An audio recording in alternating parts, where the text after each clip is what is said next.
shi ma Trojan horse yana ɗaya daga cikin nau'ikan malwares. Trojan horse yana pretending kamar ba shi da wani amfani ko kuma ba shi da wani cutarwa a cikin na'ura, kamar game, apps ko wani document. Amma da zarar kayan installing ɗin shi zai fara yada cututtukan malware a cikin na'urarka a ɓoye. Ɗaya daga cikin illar da yake ma shine yana spying ɗinka, wato satar bayananka baka sani ba. Bawa hackers cikakkiyar dama da na'urarka. Trojan horse yana downloading ɗin wasu malwares ɗin ba tare da ka sani ba. Satar bayanai, satar password, sace bayanan banki, duka wannan na ɗaya daga cikin illolin malware na Trojan horse. Shi Trojan baya yaduwa da kansa kamar worm.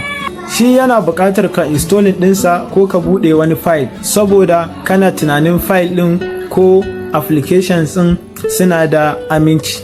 Hanyoyin kare kai daga malware na Trojan: sauke manhajar antivirus. Kar ku buɗe email wanda ba ku san wanda ya turo shi ba. Gujewa sauke application wato manhajoji a shafukan da ba su da inganci, wato ka je ka dinga sauke application ko wasu games a cikin shafukan da suka cracking din application din, wato na kuɗi ne za ka je ka sauke su ka dinga amfani da su kyauta. Ka dinga tunawa ko da yaushe a intanet ba komai ne da yake da suna mai kyau yake da inganci ba.